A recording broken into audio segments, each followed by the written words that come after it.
Hi, and welcome to the VieSID Press-release. In this video, we report on articles selected from the dental literature published in September 2022 that we hope might be of interest to the VieSID community. So let's begin. In the Archives of Oral Biology, Herring et al. Investigating the effect of repeated treatment using botulinum neurotoxins on the female rabbit masseter in terms of function, muscle histology, and mandibular bone density.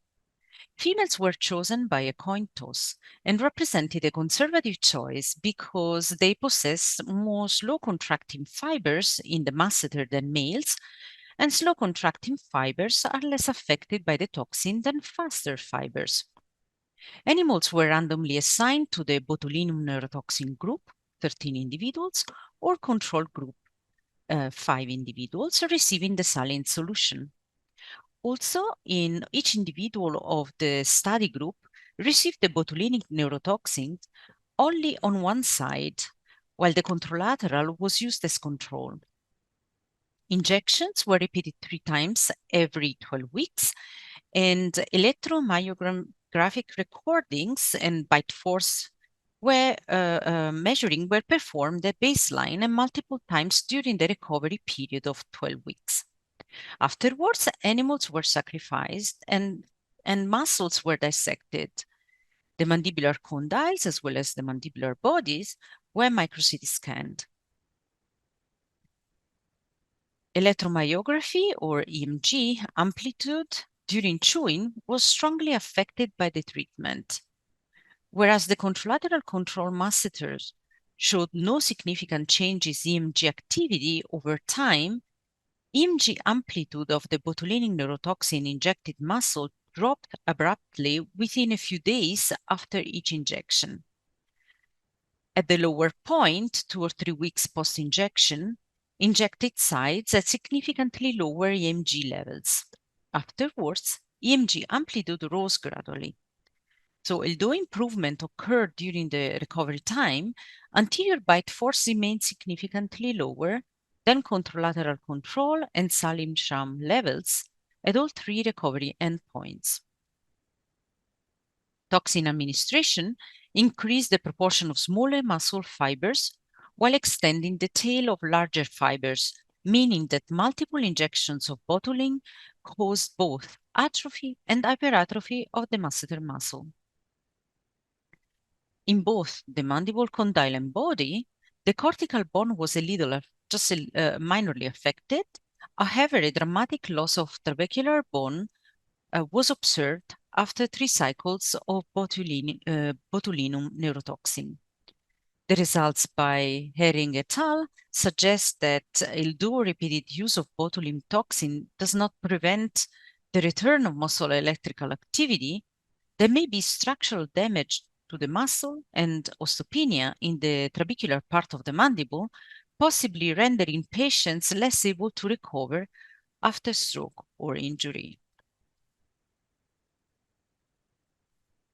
Still in the Archives of Oral Biology, we have a paper by Rashid and Roatta, who published a work aimed at studying the blood flow in the masseter compared to that of the biceps during stress activities.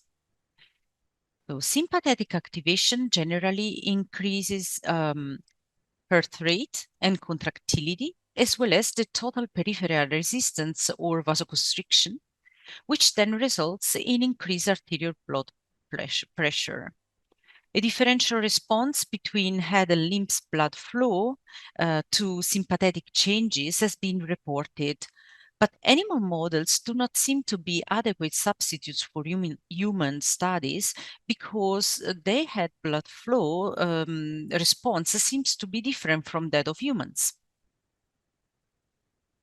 In this work, 12 healthy, non-obese, and normotensive individuals were recruited for the experiment. They were asked to perform stressful tasks while lying down and after reaching a state of muscle relaxation. The blood pressure and the right masseter and left biceps activities were constantly monitored. The tasks were performed with the right arm and the blood flow response to the stressor was measured using continuous wave near-infrared spectroscopy for monitoring changes in hemoglobin and oxygen index, which are indirect measure of blood volume. The stressor applied were cold pressure test, mental arithmetic test, apnea, isometric hand grip, and post-hand grip muscle ischemia. Recovery time between the various tasks was allowed, except for the last task, post-hand grip muscle ischemia, which was performed immediately after the isometric grip. In the figure, you see the outcomes of the cold pressure stressor test as an example. The masseter blood flow response is indicated in red and the biceps in blue. Interestingly, the effects were opposite in the two muscles, showing increased blood flow in the masseter and decreased in the biceps. These are the schematic results for the various tasks. All tests reveal significant increase in arterial blood pressure and/or earth rate, except for apnea. In the masseter muscle, tissue oxygenation index increased in all tests except for apnea. In the biceps muscle, tissue oxygenation index showed both increases in isometric hand grip and marked decrease in the case of cold pressure test and post-hand grip muscle ischemia. So tissue hemoglobin index changes were always concordant with the tissue oxygenation index, although generally less significant. In conclusion, while the biceps muscle exhibited both constrictor and dilatory responses, no evidence of constriction was ever observed in the masseter, which often showed a significant increase in tissue oxygenation and therefore blood volume. So, opposite changes were shown by the two muscles in response to painful stimuli like cold pressure test and post-hand grip muscle ischemia. So the authors speculated that the observed results were the consequence of a general adaptation aimed at preserving the blood flow to the head region, which is generally perfused at a lower blood pressure because of the hydrostatic gradient associated to the erect posture. In Cranio, Chen et al. Investigated the shape of the TMJ and relative position of the condyle in 90 class 1 adults with deep bite, open bite, and normal occlusion. The subjects were free from dysfunctions and did not receive orthodontic treatment. They considered linear measurements based on CBCT data, as in the illustration, including superior, anterior, and posterior joint space, depth of the fossa, and inclination of the anterior articular eminence, as well as anteroposterior and mediolateral diameters of the condyles. The group 1 to 3 included participants with overbite from the lightest to the most severe cases. Group 4 to 6 included participants with anterior open bite, again from the most lightest to the most severe cases. The authors found that the deep bite patients showed significantly higher superior joint space, while open bite showed a significantly higher anterior space. Deep bite patients also showed a steeper articular anterior slope, and the anterior slope was instead flatter in open bite patients. It is also to note that the results were significant only for the most severe cases. This September, an article authored by Londonio, Assis, Greven, and myself came out on the European Journal of Dentistry. In this work, we address the matter of premolar extraction for orthodontic purposes, which is still quite a diffuse approach, despite concerns about possible iatrogenic effects. To test whether premolar extraction could alter the kinematics of the jaw, we analyzed the mandibular movements of 45 patients who underwent premolar extraction for orthodontic treatment at an earlier time, before they visited Londonio's dental office, in comparison to 45 individuals with full dentition, no malocclusions, that were considered as control group. The mandibular kinematic was analyzed by means of condylographic tracing that were collected using gamma dental condylographic device and associated software. In particular, we recorded open-close, protrusion-retrusion, and speech movements for a total of 5 variables, of which 4 bilateral, then 9 variables as outcomes. In particular, these were the delta Y, so the lateral translation between protrusion and retrusion, RST, indicating retrastability, SP3D, protrusive excursion during speech, SPG, rotation along the y-axis during speech, and SP delta Y, lateral translation during speech.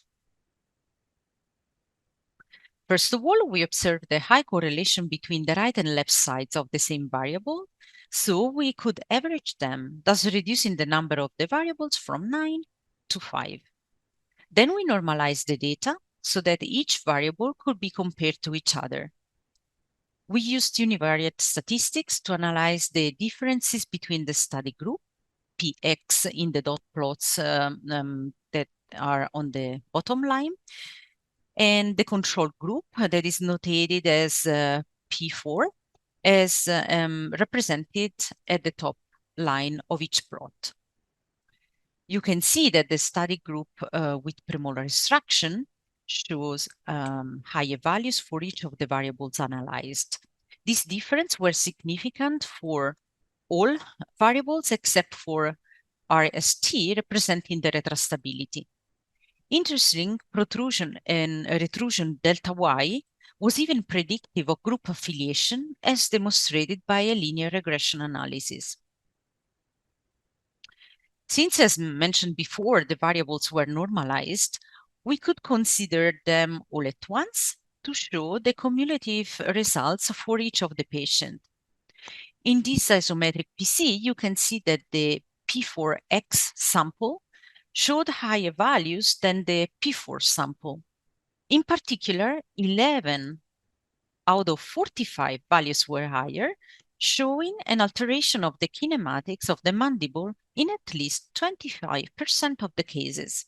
So these results should warn against orthodontic premolar extraction. In the International Journal of Pediatric Dentistry, Brillant et al. Evaluated the concordance between parents and children in reporting children dental pain. They considered 198 child-parent diets with children between the age of 4 and 6. Also considered that 88% of the parents were mothers. They evaluated the pain using the simplified faces pain scale, which allows specifying the level of pain by indicating one of 3 faces expressing mild, moderate, and severe pain intensity. All children were able to report their pain. The authors found concordance in the presence or absence of pain in about 80% of the cases at every age. This concordance decreased to about 50% if the level of reported pain was considered. This means that, of course, the report of the children is valuable for in clinical settings for understanding children's pain. And it is interesting also to note that there is quite a high concordance between what parents and children report. However, the article does not specify on the concordance between the children or parents' reports and the clinical findings. That would have been interesting.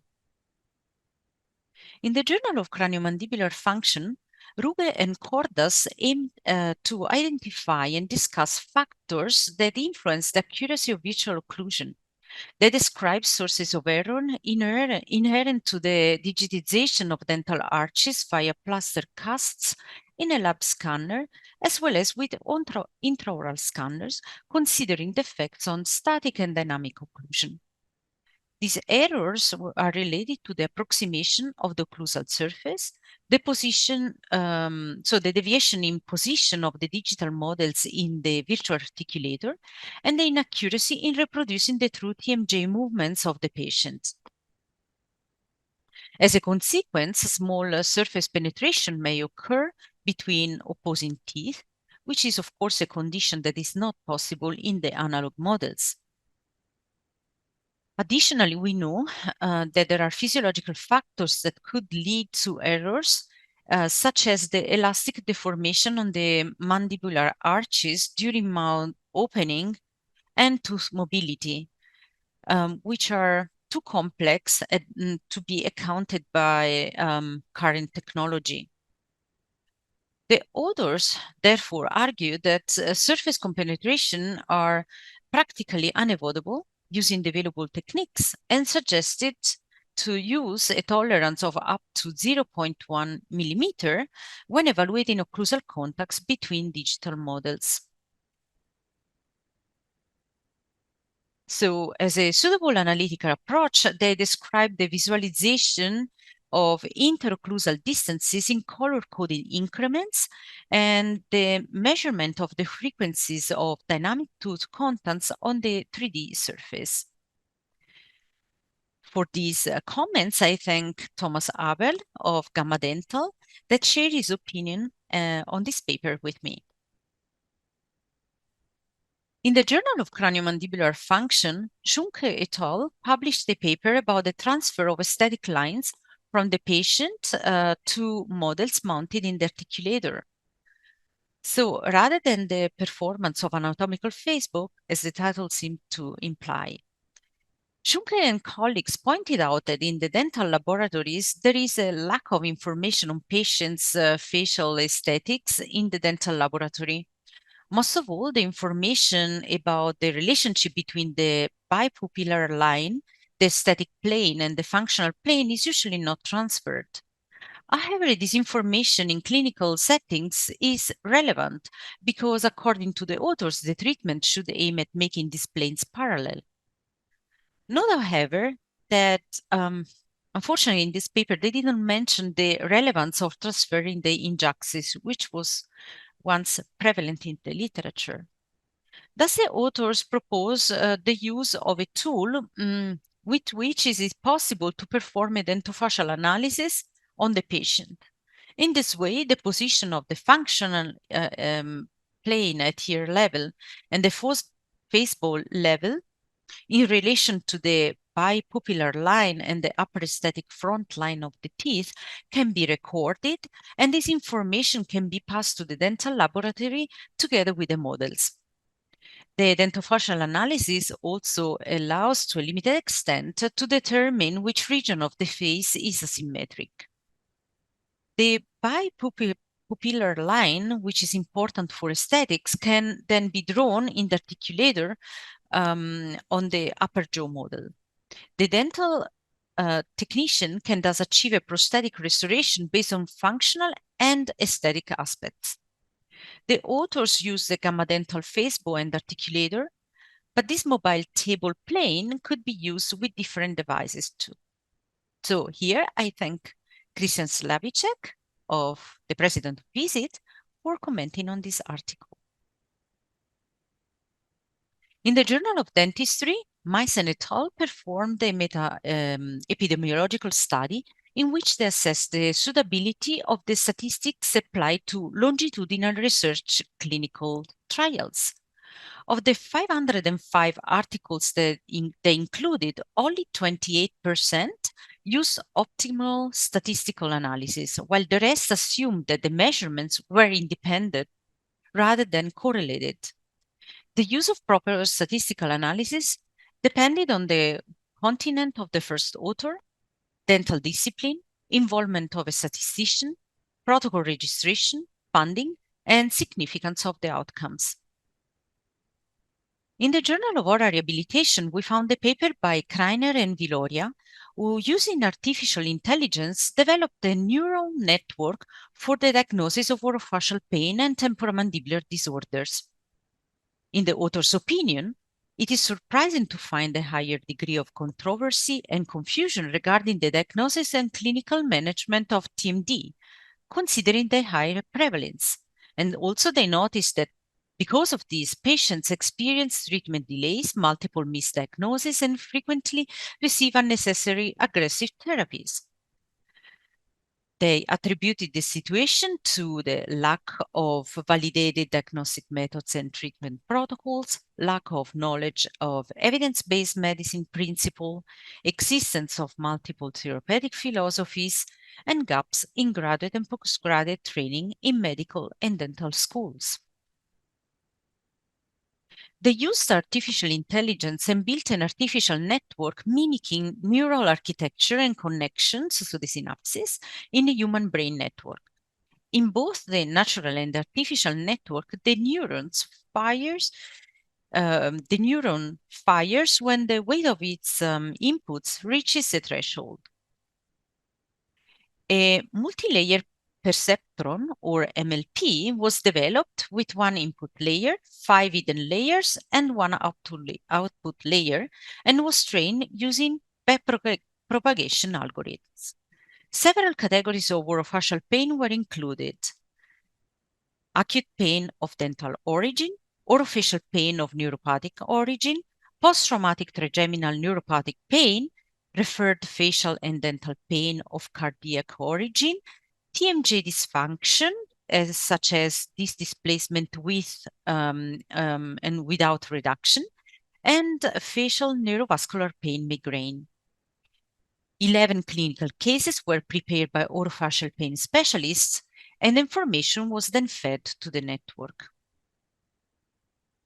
Overall, the diagnostic accuracy of multi-layer perceptron was significantly higher than that of dental clinicians that were asked to evaluate the cases. In particular, there was 90% accuracies of the artificial intelligence versus 38% of the general clinicians. No differences were found between the clinicians and artificial intelligence for the clinical cases with dental-related pain. Instead, clinicians' performance was poor when it came to the diagnosis of referred orofacial pain related to cardiac ischemia event and orofacial pain of neurovascular origin and post-traumatic trigeminal neuropathic pain. Paroxysmal trigeminal neuralgia was misdiagnosed also 5 times, and TMJ dysfunction 6 times by the 12 clinicians. So almost half of the clinicians missed that. The authors concluded that artificial intelligence could help general dental clinicians diagnose several types of orofacial pain and dysfunctions, especially considering that orofacial pain patients often need to see an exorbitant number of specialists before being appropriately diagnosed. This article by Zhu et al. In the Journal of Oral Rehabilitation explored the effects of functional mandibular lateral shift on the growth and development of the craniofacial complex in rats. 48 weeks old male rats were considered for the experiment, and as many were in the control group. A mandibular shift was created using a metal interference in the study group, and cranial and mandibular changes were observed for 8 weeks before the rats were scanned and measurements were collected. The authors did not find any difference in the cranial shape, but observed asymmetries of the lower jaw compatible with previous animal and clinical studies. In particular, they found shorter jaws, and with respect to the deviated side, they found longer contralateral ramus and shorter ipsilateral ramus. The condyle was mediolaterally longer and anteroposteriorly shorter on the ipsilateral side, indicating possible degenerative changes, although bone alterations were not directly tested because of insufficient image quality. In the Journal of Oral Rehabilitation hosted a debate on centric relation, to which we participated with comments by tester, Parlet, Basili, Costa, and myself. So last September, Sonnenberg and colleagues replied to our comments. Thus, I want to invite you to take a look at these open access articles and let us know what you think about this exchange of opinions. We have come to an end of this presentation. I invite you to contact us in case you want to know more about our activities. Otherwise, be ready for next press release. Best wishes to all.